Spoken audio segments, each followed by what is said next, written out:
I am pregnant and my boyfriend wants me to postpone the abortion because of his sexual preferences. I never thought I would find myself in this situation. The small bathroom of my apartment. Typically a sanctuary where I could escape the chaos of the outside world. Suddenly felt like a prison. I stood there, staring at the small, white plastic stick that had changed everything in a matter of minutes. Two pink lines stared back at me, taunting me with the weight of their implications. I had been with Ryan for over a year. Our relationship was a whirlwind of laughter, adventures, and late-night talks that danced on the edge of profound. We shared dreams of travel, of a future filled with possibility, and an intimacy that felt unbreakable. But now, that intimacy was crumbling beneath the reality of impending parenthood. The test result was shocking. Yes. But it was also illuminating. I thought I was prepared for any scenario. Yet this was beyond anything I could have anticipated. The idea of bringing a child into this world stirred both excitement and terror within me. But it was the prospect of what Ryan would say that sent a chill through my spine. I knew he was against abortion. But I had assumed that his convictions stemmed from a place of love and belief in family, not because of his preferences.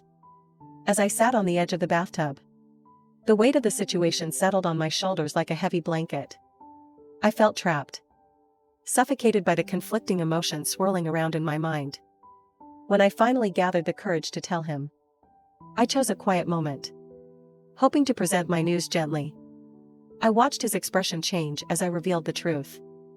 The initial shock giving way to something I hadn't expected, an unsettling curiosity. Ryan began asking questions. But it was his fixation on the implications that sent alarm bells ringing in my head. "Let's just think about this for a moment," he said, a hint of pleading in his voice. "I mean, it could be a big change. Right? A beautiful change." I stared at him, the walls closing in around me. His eagerness felt misplaced, as if he was excited about the idea of being a father rather than truly considering my feelings. As days passed, Ryan's interest shifted from the baby to how it might affect our relationship and his preferences. I had always known Ryan had a complicated relationship with his sexuality. He often spoke of his desire for freedom, his need to explore without the constraints of a traditional relationship. But I never thought this would extend to how he wanted me to handle the pregnancy. I felt like a pawn in his game, a tool to fulfill a fantasy that didn't involve my own wishes. He began to suggest that we postpone the abortion, framing it as a way to explore what this could mean for us as a couple. "What if we just wait? We could figure it out together," he said, a glimmer of hope in his eyes. "Maybe this is a chance for us to open up in ways we never imagined." But I couldn't shake the feeling of dread that settled deep in my gut. I had always believed in autonomy over my body, my choices. The thought of having a child, of being tied to Ryan in such a permanent way, felt overwhelming. I longed for support, for understanding. But it seemed he was more concerned about how this impacted him than how I felt. The more I pondered the idea of postponing the abortion, the more I realized it was about more than just the baby. It was about me reclaiming my power, my decisions. I was terrified of losing myself in the chaos of pregnancy, in the demands of a relationship that felt increasingly one-sided. Days turned into weeks, and the tension in our apartment grew thicker. I found myself drifting through my routine, feeling like a ghost in my own life. The initial shock of the pregnancy faded, replaced by a sense of urgency that I couldn't shake. Each time I passed the small stack of pamphlets on abortion care I had hidden under my bed, my heart raced.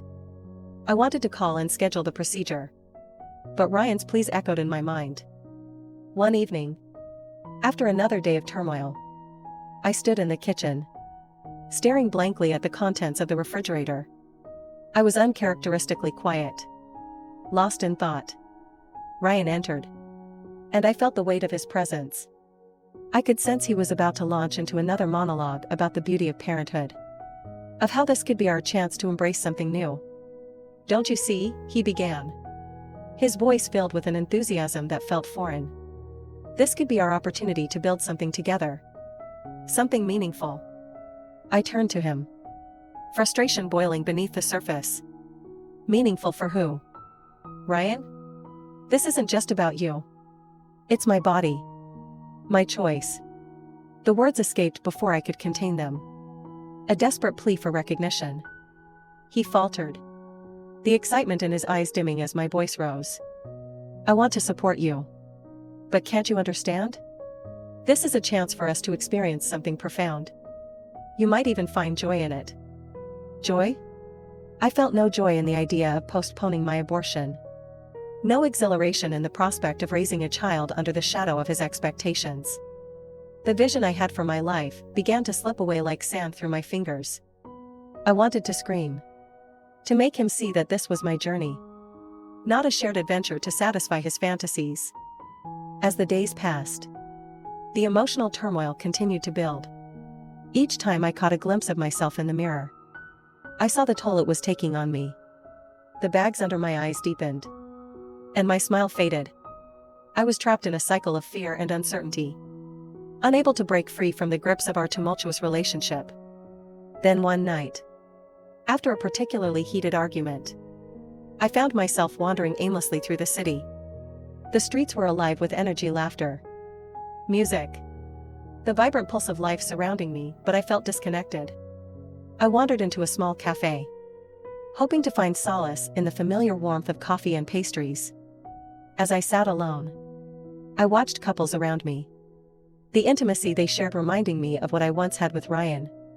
Suddenly, the realization struck me like a bolt of lightning: I was losing myself. In my desperate attempt to appease Ryan's desires, I had forgotten who I was. I was a woman with dreams, aspirations, and a voice that deserved to be heard. I had to make a choice, one that honored my journey, my truth. The following day, I finally mustered the courage to reach out to a local clinic.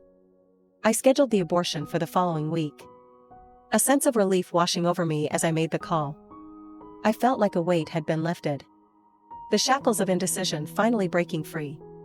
But with that relief came an ache in my heart. I knew this decision would cause pain for Ryan, and that uncertainty lingered like a shadow.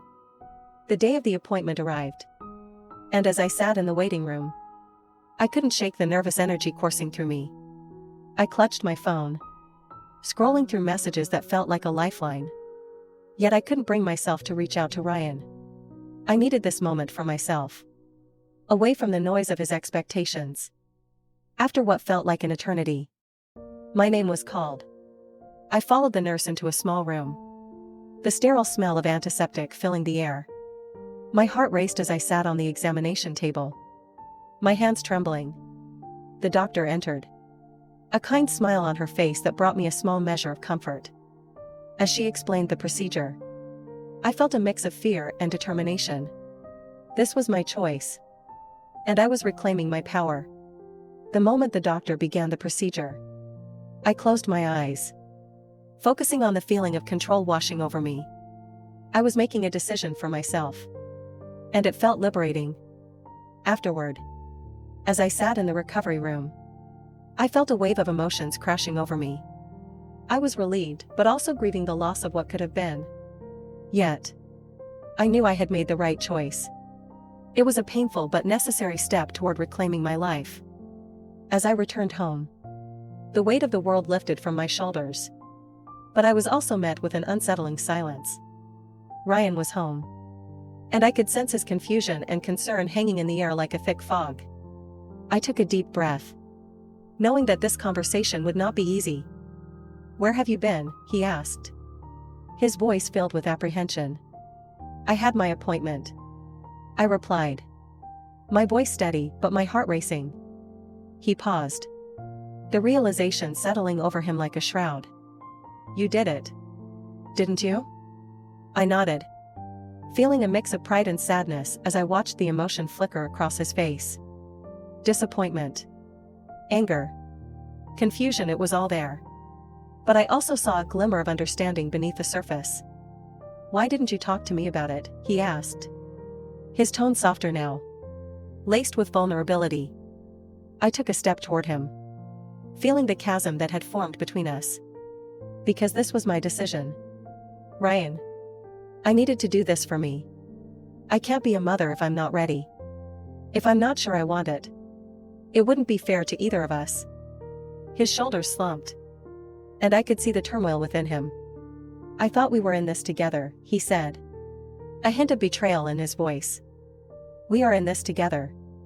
But not like this. I can't sacrifice my happiness for your fantasies. I needed to make a choice that honors who I am. In that moment, I realized the truth, our paths were diverging. I loved Ryan, but I could no longer allow his expectations to define my life. I had reclaimed my voice, my autonomy, and in doing so, I had found the strength to move forward regardless of where that journey might take me. As I walked away from Ryan, the weight of my decision settled within me, grounding me in a newfound sense of purpose.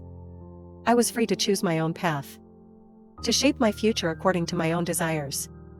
And for the first time, I felt a glimmer of hope, a promise of the life that awaited me, unburdened and entirely my own.